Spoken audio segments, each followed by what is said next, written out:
오늘은 남아프리카 공화국의 대통령이자 세계를 감동시킨 인권운동가 넬슨 만델라의 이야기로 인사드립니다.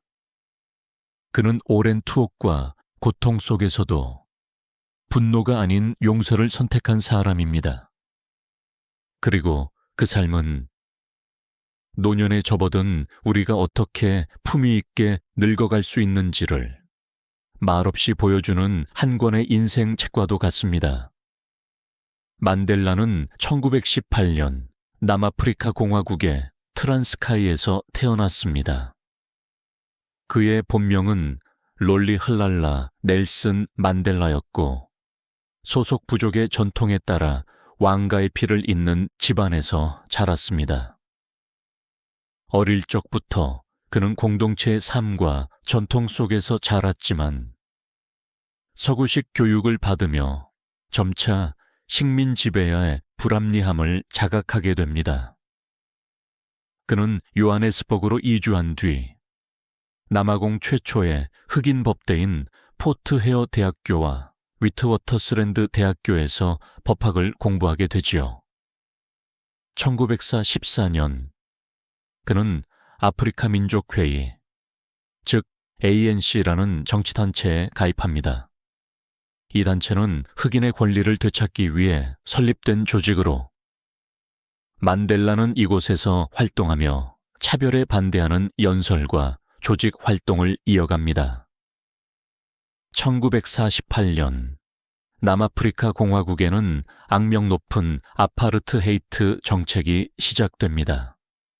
이것은 백인이 정치, 경제, 사회 모든 영역에서 우위를 차지하고 흑인은 열등한 존재로서 분리 차별 배제를 당하는 제도였습니다.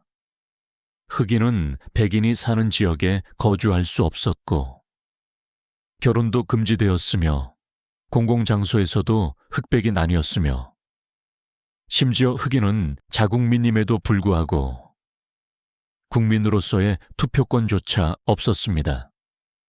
만델라는 이 같은 상황에 맞서 법률가로서 흑인의 인권을 대변하며 싸움을 이어갔고 1952년에는 불복종 운동을 이끌며 평화적 저항과 시위를 통해 제도를 흔들기 시작합니다.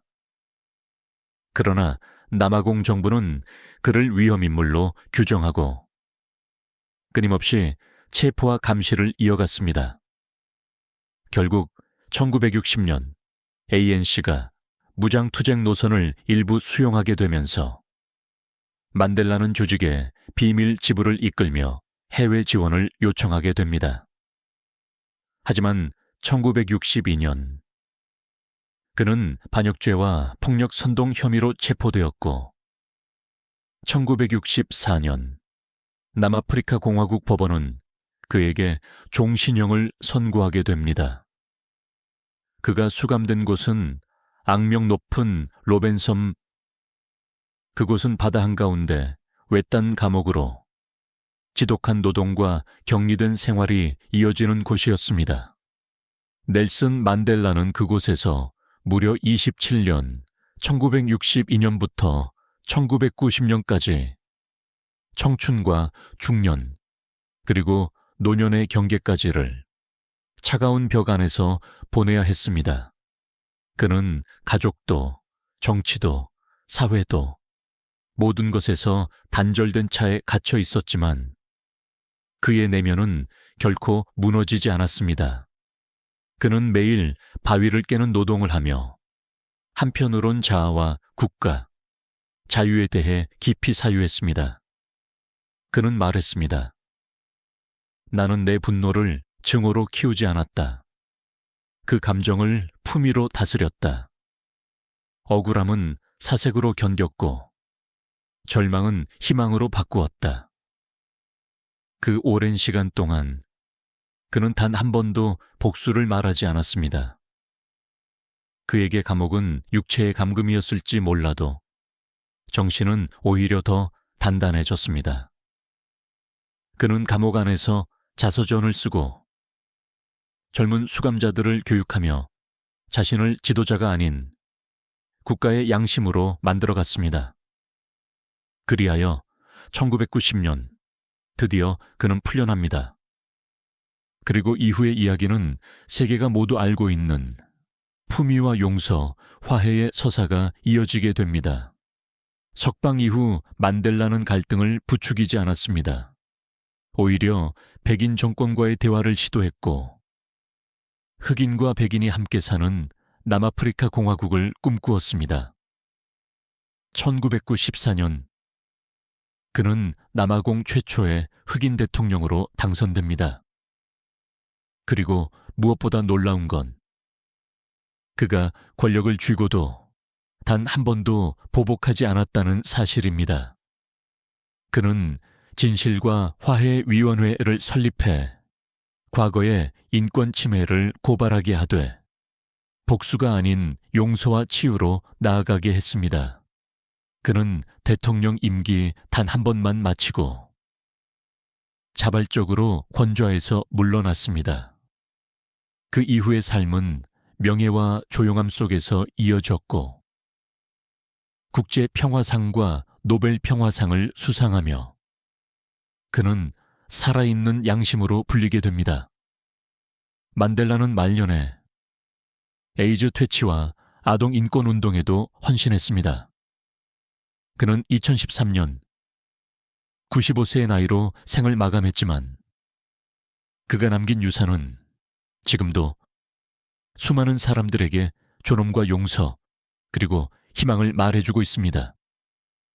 감옥 안에서도 나는 자유로웠다. 왜냐하면 내 영혼은 포기하지 않았기 때문이다.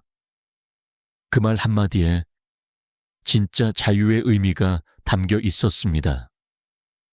감옥에서 나온 그는 정치인이 되었습니다. 그리고 그가 선택한 건 흑인의 분노를 선동하는 것이 아니었습니다. 오히려 백인과 손을 잡았습니다. 진짜 자유는 상대방을 몰아내는 것이 아니라 서로를 끌어안는 것에서 시작된다는 걸 그는 알고 있었던 겁니다. 노년의 일은 그가 보여준 건 복수가 아니라 용서였습니다. 그리고 그 용서는 세계를 놀라게 했습니다. 누군가는 말했습니다. 그는 감옥에서 나왔지만 우리는 그의 품에서 나왔다고요. 만델라는 단 한 번도 자신을 영웅이라 부르지 않았습니다.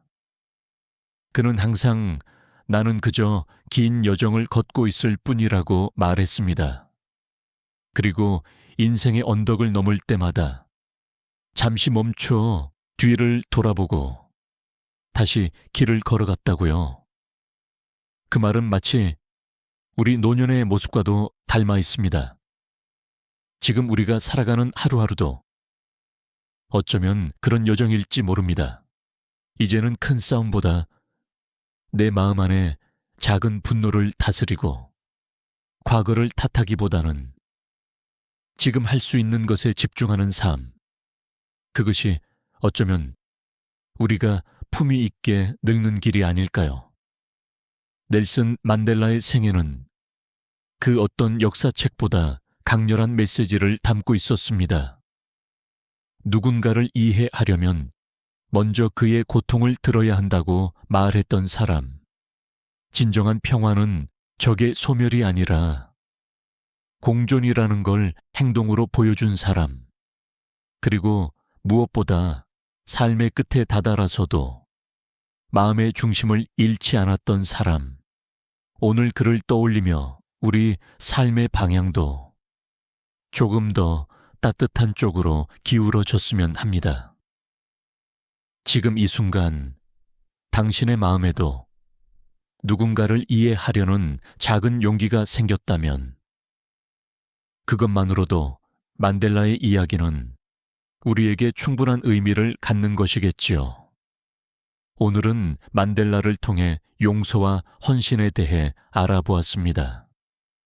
영상이 도움이 되셨다면 영상의 좋아요를 부탁드립니다. 구독과 댓글도 해주시면 영상 제작에 큰 힘이 됩니다. 감사합니다.